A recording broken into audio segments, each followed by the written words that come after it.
Olá pessoal, eu sou o Cristiano da Infocel JK. Pessoal, eu vou dar início a uma sequência de aulas voltada para reparo de placa, tá? Para auxiliar o reparo de placa, na verdade. São aulas que eu vou falar sobre os componentes eletrônicos, vou falar um pouco sobre soldagem, vai ser uma espécie de mini curso, tá? E essa aula ela vai servir para você que deseja iniciar no reparo de placa, para você que é iniciante também, que no curso de repente não conseguiu ver, porque são muitos temas a ser abordado, e vai ser importante você conhecer o funcionamento de alguns componentes, para que na hora que você faça o seu reparo, você entenda o comportamento desses componentes. Eu vou começar falando sobre o capacitor ou condensador. Você vai ouvir em alguns países da América Latina os profissionais se referindo a condensador, tá? Capacitor ou condensador vai ser a mesma coisa. Eu vou, para um documento, um PDF, primeiramente, mostrar esse componente, falar um pouco sobre ele, e depois vamos fazer algumas demonstrações na placa, algumas medições, mas, primeiramente, vamos aprender um pouco da teoria. Capacitor ou condensador. Temos uma definição. Essa definição, eu vou deixar esse documento para que vocês façam o download na descrição ou na parte de baixo, na parte de cima, vai depender da rede social, para que vocês façam o download e leiam com calma, tá? Porque não há necessidade de eu ficar lendo um documento, sendo que vocês vão ter ele em mãos, tá? Então vamos ver só o início, ó. Capacitores são elementos reativos que reagem à passagem decorrente através do acúmulo de cargas elétricas, ou seja, o capacitor é capaz de armazenar energia. Então vamos lá, vamos pular essa definição. Como eu falei, vocês vão ter a oportunidade de ter o documento, vocês vão baixar e vão estudar bem sobre essa definição desse capacitor.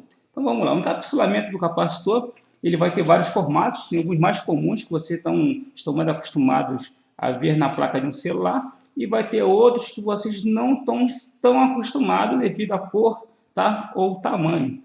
Sempre que for duvidoso, é importante que você saiba buscar informações ou no manual de serviço, no esquema elétrico, ou um layout para você saber se realmente é um capacitor, ou se não é um indutor, ou se é um outro componente que parece. Às vezes o encapsulamento ele está parecido com outro componente, mas é um capacitor ou vice-versa, tá? Então é importante que sempre tenha uma outra fonte para que retire, tá? Tire essa dúvida, para que você não siga fazendo uma investigação de maneira errada.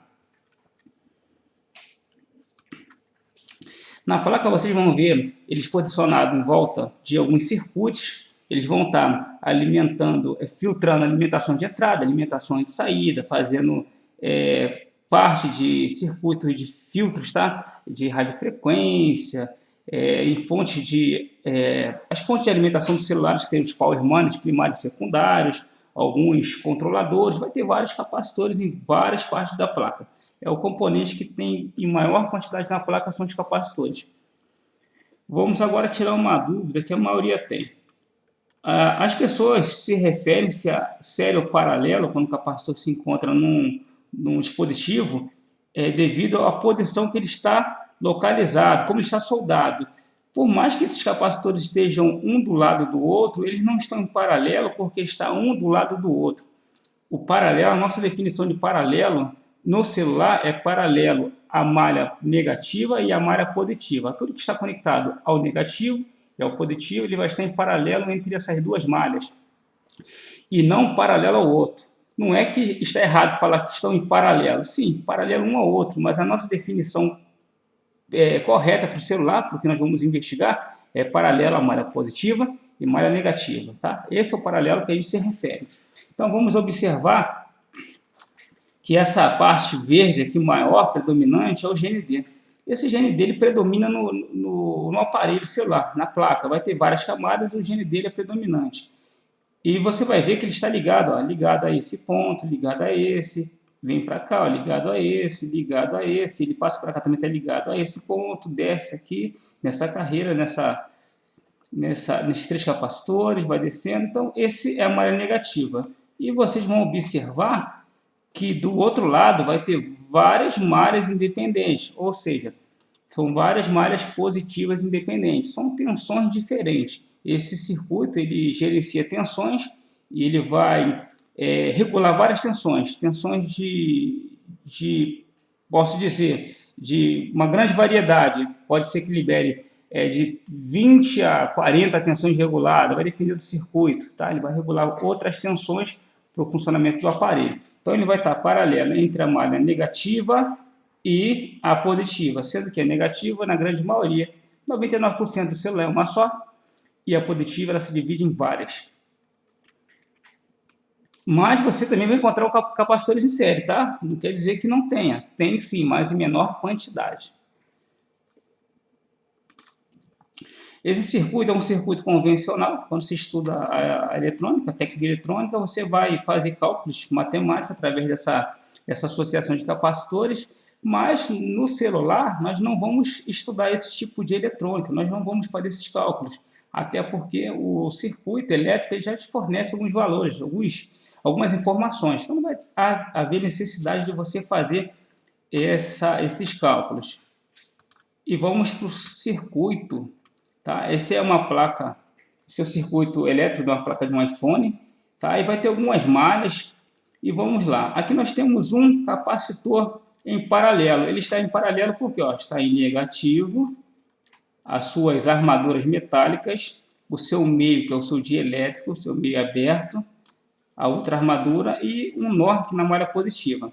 Ele está em uma malha de um power positivo de 2,8 volts, um LDO 14. É uma tensão regulada na malha 14 de 2,8 volts. Ele vai ter um código de localização rápida no layout board, no desenho da placa, que é o C4801. Esse underline RF só está dizendo que é o setor de radiofrequência que ele está presente. O valor de capacitância é de 0,1 microfarad, tá? É a unidade de medida em farad. Aqui é o valor dele, está em micro. Ele tem uma tolerância de 20% para mais e para menos, uma tensão de trabalho de 6,3 volts, ou seja, o máximo que ele consegue suportar é 6,3, e ele é de cerâmica, e o tamanho dele é 10,05, é o tamanho do seu encapsulamento. Seguindo essa malha, vamos encontrar um outro capacitor, um C4802, também no setor de radiofrequência, a mesma malha, 100 PF, tá? A capacidade de armazenamento de carga é de 100 picofarad, esse tem uma tolerância menor, 5%, uma tensão de trabalho maior, tá? E tem o mesmo tamanho. Então vamos lá. Passando direto, vamos encontrar um outro capacitor, também em paralelo, esse em paralelo, GND, só que esse capacitor ele já sobe e está conectado a uma outra malha. A malha que ele está conectada é a PP1V8, tá? Uma malha de 1,8 volts. Ele não está conectado a essa porque você pode observar que ele passa direto, tá? Cruza as malhas, não tem aquele nó conectando o componente a malha. Então vamos lá, vamos descer mais uma página e vamos lá. Como nós trabalhamos com microeletrônica, nossas medições vai ser em micro, tá? Vai ser microfarad, nanofarad, picofarad, de micro para baixo. A eletromecânica, as medições maiores, tá? Não vai servir para nós, tá? Nós vamos utilizar de micro para baixo. A eletromecânica, a mecânica usa unidades maiores, tá? De milho, quilo, mega, giga. A gente não vai utilizar esses valores. A nossa especialidade é em microeletrônica, então vamos utilizar componentes com valores mais baixos. E a maior capacitância que você vai achar em um celular vai ser em microfarad, que seria ele elevado a 10 a menos 6, 10 a menos 9 e 10 a menos 12. Se você tiver qualquer componente com um valor que não se acha, se localiza em outro celular, você pode estar alternando, tá? Que como é 10 a menos 6 a menos 9, andando com essa vírgula para frente ou para trás, para mudar aqui, no caso, a unidade de medida, tá? E localizar ele com o mesmo valor, mas com uma escala diferente, tá? Aí você consegue estar localizando em outra placa. Isso aí tem uma calculadora que a gente vai explicar, que é fácil de localizar. Para não ficar fazendo cálculos, né? Tem uma calculadora que é bem fácil, bem simples.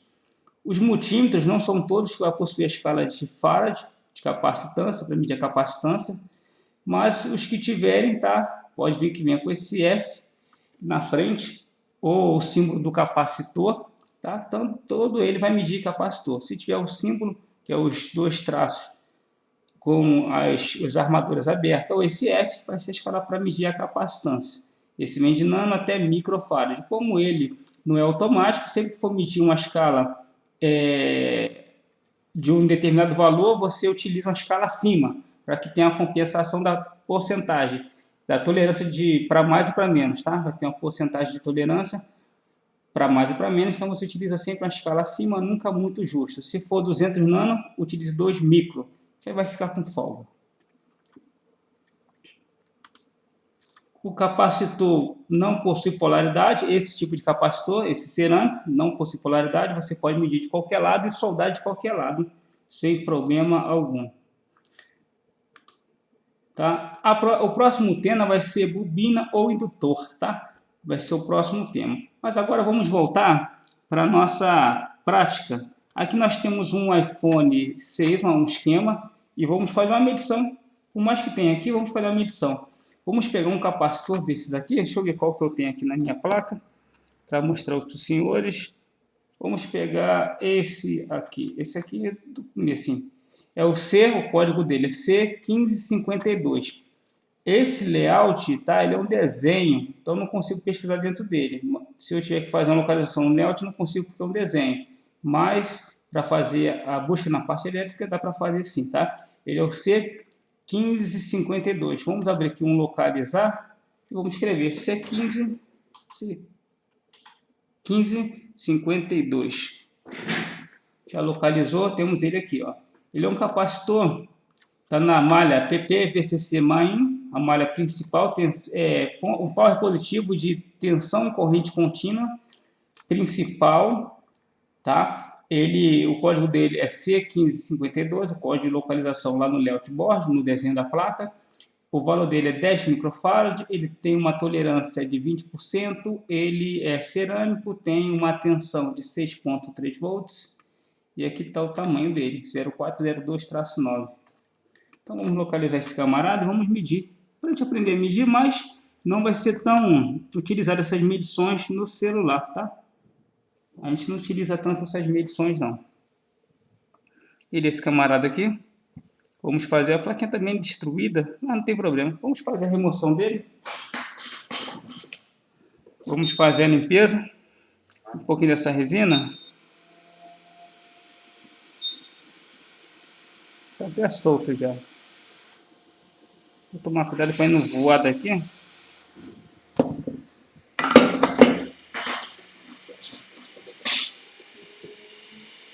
Está até solto. Essa placa sofreu muito calor. Já foi utilizada em vários reparos aqui, alguns componentes. Ela já não está mais resistindo. Deixa eu deixar ali bem legal aqui a imagem. Aí, está legal.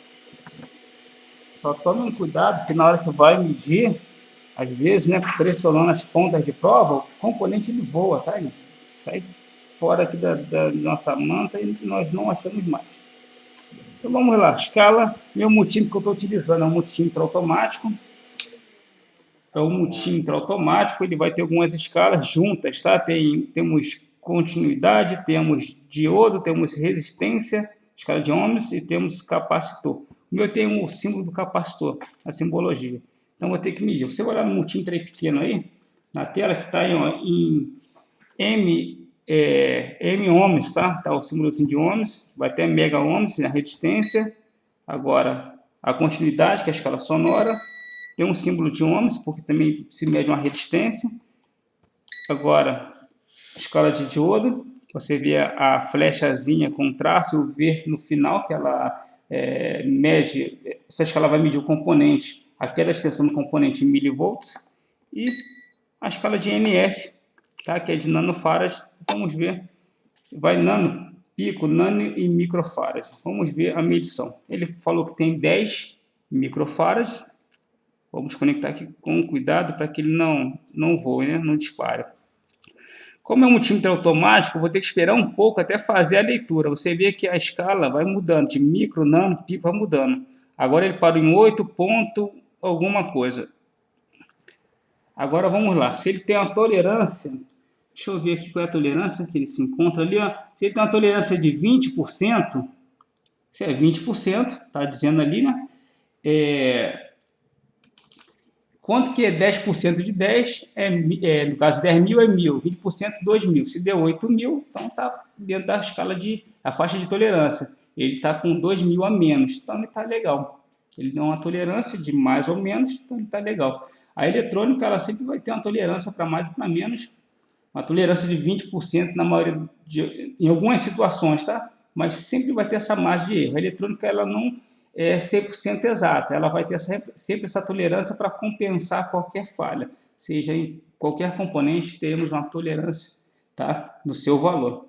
Então vamos agora ver se a gente consegue medir um outro componente, tá? Aqui medimos. Agora vamos lá. O que seria sério, o que seria paralelo? Vamos pegar alguns capacitores, vamos pegar um circuito. Esse circuito que eu estou mostrando para vocês é um circuito, é um drive de imagem, tá? É um shaft nut. Ele gerencia as tensões para funcionar a imagem do dispositivo. Esse dispositivo é um iPhone, tá? Um iPhone 6S Plus. Mas você vai encontrar esse mesmo dispositivo, esse mesmo circuito em um Moto G2, um Moto G3, um Moto G4 vai vir interno do PMI. Pode ser que esses circuitos venham fora ou dentro, tá? De um circuito maior que faz várias funções. Por exemplo, o PMI 8952, ele gerencia backlight, ele gerencia imagem, gerencia carga, tem controles. É apenas um circuito fazendo várias funções. E vai ter aparelhos que vai ter circuitos sozinhos fazendo as suas funções, trabalhando independentemente. Assim fica até melhor de você estudar, porque você não precisa fazer a substituição de um circuito principal, você consegue analisar de maneira individual. Então vamos lá. Escala de continuidade, vamos ver o que é sério e o que é paralelo. Como está de prova, pode ser qualquer uma no GND, somente para conectar o terra. Vamos lá. Vamos medir aqui, ó. Um lado não bipor, do outro lado não bipor. Um lado bipor, do outro não bipor. Aqui não bipor. Esse está em série numa malha positiva. Esse está em paralelo. Negativo, positivo. Negativo, positivo. Vamos lá esse.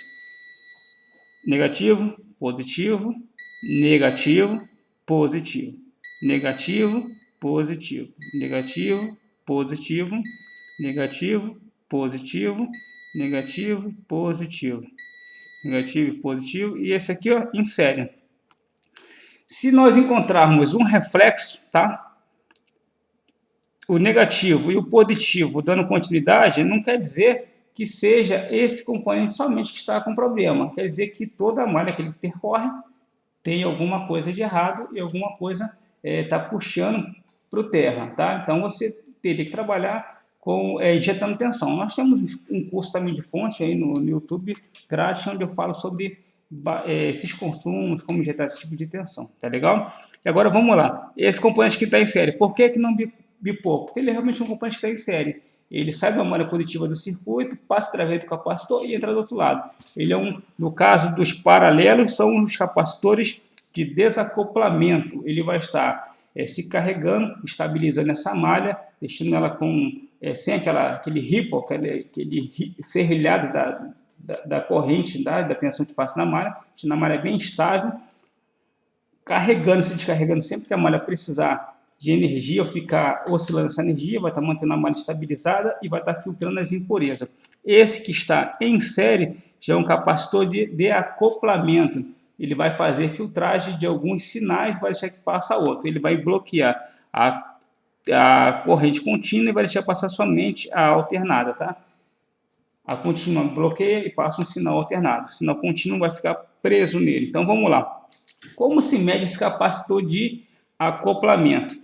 Escala de resistência para medir resistores, tá? E vamos ver a resistência do componente. De um lado ao outro, ele tem que dar um valor acima de mega ohms, tá? Acima de milhões de ohms. Vamos ver quanto que deu.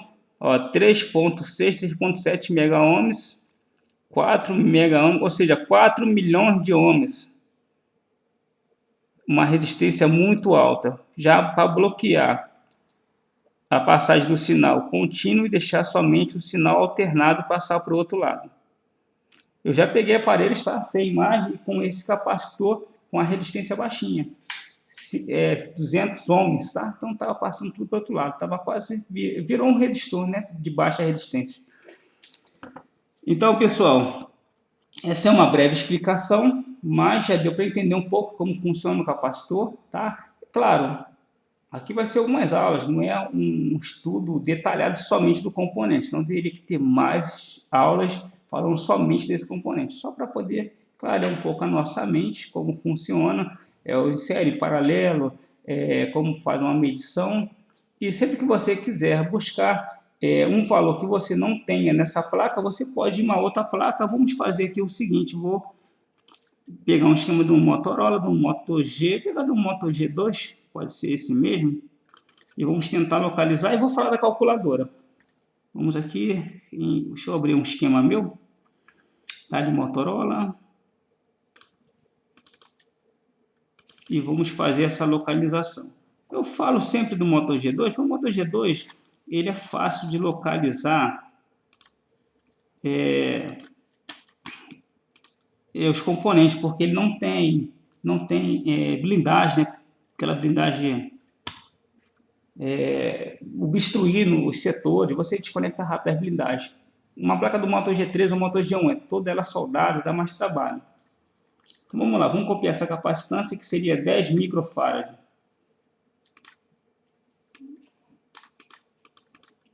Copiamos 10 microfarad. Vamos primeiro para a parte elétrica. Se na parte elétrica tiver, aí nós vamos buscar no layout. Então na parte elétrica vamos colar 10 microfarad. Já apareceu, ó, 10 capacitores com 10 microfarads. Aí. Ele está numa linha de VPH-PWR, uma linha principal. O iPhone é PP, VCC mãe, esse Moto G2, alguns Samsungs, VPH_PWR. Já que nós encontramos, agora vamos fazer o seguinte, vamos abrir o nosso layout, que é onde localizamos o valor, vamos copiar essa capacitância, tá? Que nós já temos a capacidade, aliás, já localizamos a capacitância, vamos copiar o código de localização, vamos lá para o layout board, abrir localizar e vamos pesquisar para localizar esse componente. Localizamos ele aqui, ele é esse cara aqui, tá? O Power Manage seria o 1001, bem grandão, temos um indutor L1001, ele se encontra aqui. Então já localizamos, então foi fácil de localizar o componente.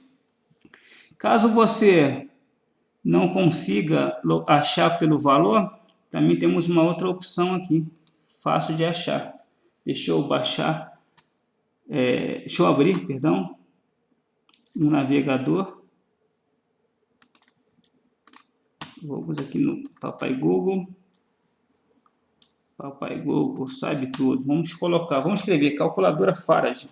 Calculadora Farad. Calculadora Farad. Vamos encontrar essa primeira, tá? Vai estar aqui, ó, Converter Farad. Esse Converter Farad, você vai clicar. E vamos supor que você não consiga achar em 10 microfarad. Você quer converter para outro valor. Você vai vir aqui nessa D e para, nesse quadro, a colocar o 10, você quer que é o valor 10. Você quer 10 micro. Você tem um de 10 micro e você quer para, vamos colocar nano, para nano. Então seria esse valor aqui, ó, 10.000 nanos. Como eu falei, se você entrar com a vírgula 3 casas para direita, tá? Você vai adicionar mais 3 zeros, deu 10 nanos. Se quiser para pico, seria aqui 100.000 picofarad. Então fica fácil de localizar com uma outra unidade, tá? Para você buscar em outras placas. De repente você não encontre o valor que está especificado no seu esquema. Então você faz essa conversão para outras escalas, tá? E você localiza em outras escalas. Lembrando que você vai ter que ter sempre a ciência, tá? De que não pode pegar qualquer um. Vamos aqui só com uma última explicação para finalizar. Esse capacitor que nós localizamos, ele está na malha de VPH-PWR. Essa malha é a malha principal. Se é uma malha principal, eu sei que a tensão que passa é de 4,2.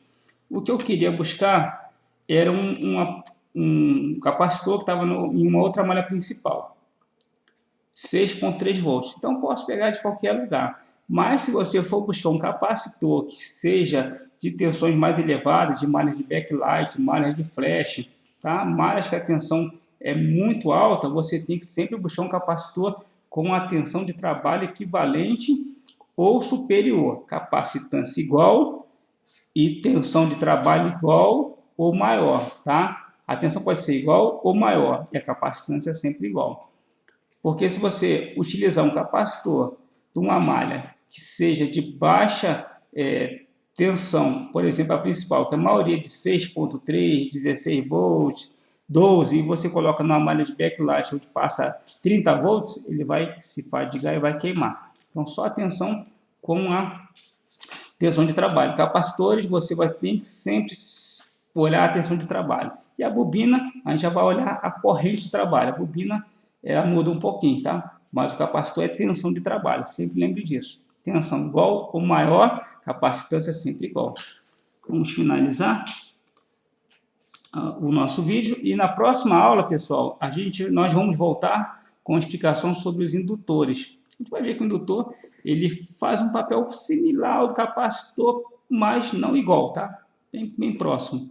Também acumula energia, tá? Através do campo magnético. Ele tem também valores a ser respeitados. No caso da bobina seria uma corrente de trabalho e o capacitor é uma tensão de trabalho. Nós vamos ver que os componentes, as medições são bem próximas umas das outras, assim, as escalas de medição vai mudar, mas não vai fugir do contexto. Então, pessoal, muito obrigado e até a próxima aula.